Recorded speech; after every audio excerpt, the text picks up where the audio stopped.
Ang malalim na pagsusuri ang issue sa likod ng panawagan ni Raisa May Dizon at ng Mami Risa laban sa parody content ni Team Rise pa.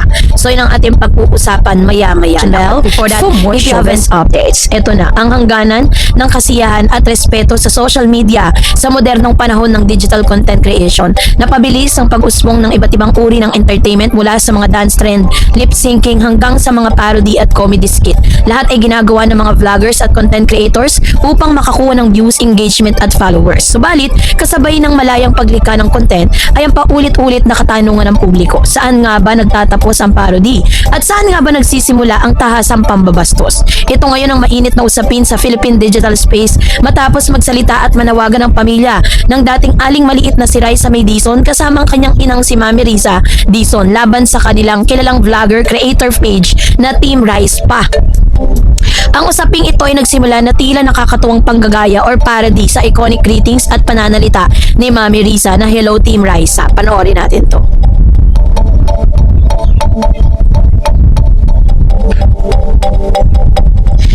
So, ngunit kalaunan ay humantong sa pambablock, matinding pambabastos ayon sa pamilya Dizon at ang panawagan ng mga fans para sa isang mass reporting campaign laban sa pahina ng nasabing vlogger. Narito ang ilan sa mga komprehensibo at malalim na pagsusuri sa kaganapang ito, ang psychological na sa likod ng online parodies, ang legal at ethical na limitasyon ng content creation at ang epekto nito sa mga sangkot na personalidad, ang pinagmula ng iconic catchphrase at ang pag-usbong ng parody. Upang maunawa ng sitwasyon, mahalagang balikan ang pinagmulan ng karakter at presensya ng social media na ina ni Miss Raisa May na si Mami Risa.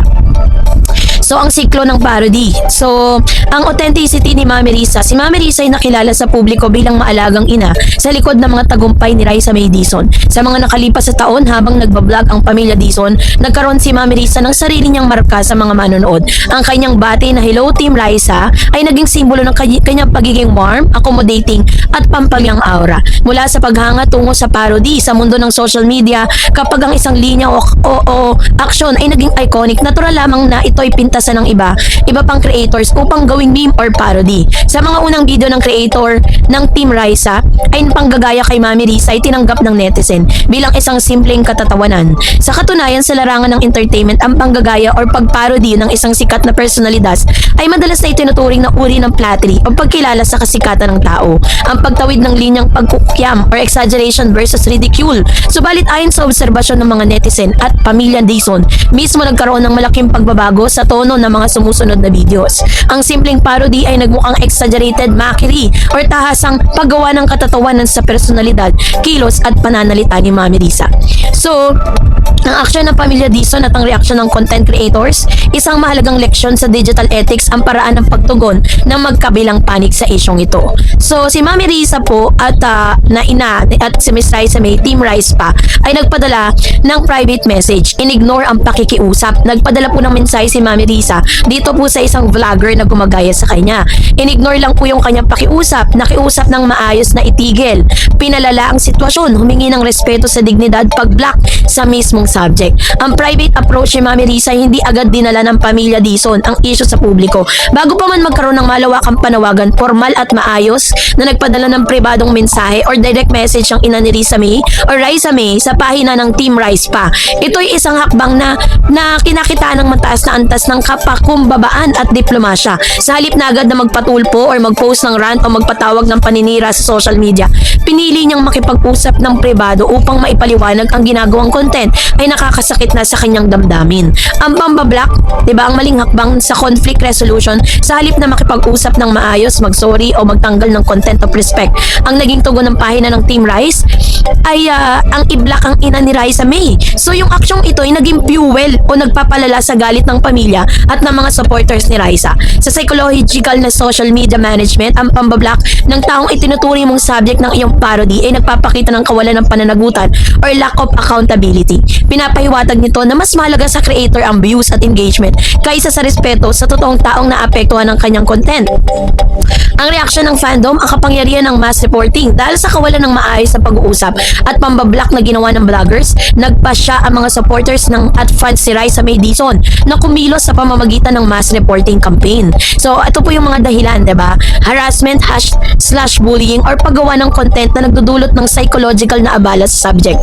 Unauthorized likeness, or paggamit sa pangalan at figura ng tao para sa pansariling pananalapi. And then the violation of community, ang paglampas sa pamantayan ng respeto or guidelines sa mga pangunahing digital platform. Ano nga ba yung tinatawag na mass reporting at paano ito gumagana? Ang mass reporting ay isang organisadong hakbang kung saan ang libu-libong mga gumagamit ng social media ay sabay-sabay na nag-uulat ng report sa isang specific page or video platform management tulad ng Facebook, YouTube, or TikTok. Ang layunin nito ay maiparating sa algorithm at human reviewers ng platform na ang nasabing account ay lumalabag sa community guidelines, particular sa usapin ng harassment and cyberbullying, pang-aapi at pambubuli sa internet or hate speech, defamation, or paninirang puri. Ang epektibong kapangyarihan ng fans, ipinakita ng mga tagahanga ni Raisa May na ang proteksyon sa isang artista hindi lamang nagtatapos sa pagtangkilik sa kanyang mga palabas at endorsement. Umabot na rin ito sa pagtatanggol sa pamilya ng artista kapag nararamdamang nilang may pang-aabuso at pambabastos na nagabahagi. Sa pagsusuri sa cyber ethics and legal boundaries, ang usaping ito ay nagbubukas ng mas malawak na diskurso tungkol sa batas sa etika at paggawa ng content sa Pilipinas. Parody versus cyberbullying. Saan ang guhit? Kategorya parody, ligtas at ethical, no? At cyberbullying na pambabastos. Layuning magpatawa ang malikaing paggawa ng walang tinatapakang tao, mga insulto o mahiyas o ibaba ang dignidad ng isang partikular na individual. Pagtanggap ng subject. And of course, ang issue ng defamation at cyber libel, kasi sa ilalim ng umiiral na batas sa Pilipinas tulad ng Cybercrime Prevention Act of 2012, ang pampublikong panghihiya, pag-uukyam o pagbibigay ng maling impression sa isang tao na nakakasira sa kanyang reputasyon ay pwedeng pumasok sa usapin na online libel o harassment. Kahit pa ipaglaban ng isang vlogger na ang kanyang ginagawa ay parody lamang, sa ilalim ng probisyon ng fair use or freedom of expression, ang kalayaan sa pananalita ay hindi absolute, 'di ba? Nagtatapos ang kalayaan ng isang tao kapag pumasok na ito sa paglabag sa karapatan at dignidad ng isang tao. So, dahil dito syempre may mga aral yan, lalo na sa mga content creators na walang ginawa kundi gumawa ng fake news, gumawa ng mga ganitong klase ng content, 'di ba, na nakakasira sa kredibilidad ng isang tao. Yung kagustuhan nila ng respect human dignity over views, yung kagustuhan na maging viral ay hindi sapat na dahilan upang maging katatawanan ang isang tao o isang magulang o pamilya ng ibang tao. Ang katatawanan ay dapat na nagbibigay ng saya at hindi nagmumula sa luha o sakit o kalooban ng iba. So, learn the art of apology. Kung nagtakatanggap ka ng mensahe mula sa ginawa mong content, ang pinakamadaling paraan, ang pinakamatured na hakbang ay ang pagpapaumanhin at kausapin ito ng maayos, 'di ba? The role of the audience, responsibility din ng mga netizen na huwag tangkilikin ng mga content na malinaw, na nakatungtong sa alam nyo na, sa pamamagitan ng pag-unfollow, pag-unsubscribe at hindi pag-share ng mga ganitong klase ng videos. Nababawasang ang insensitibo ng irresponsibleng creators na magpatuloy sa ganitong uri ng pamamaraan. Sa huli, ang suporta at pagkakaisa ng mga fans at netizen ng mag-mass report ay isang patunay na digital community ay may kakayahan din na maging bantay sa tamang asal at moralidad sa internet. Naway maging aral ito sa lahat ng content creators na tunay na katagumpay ng larangan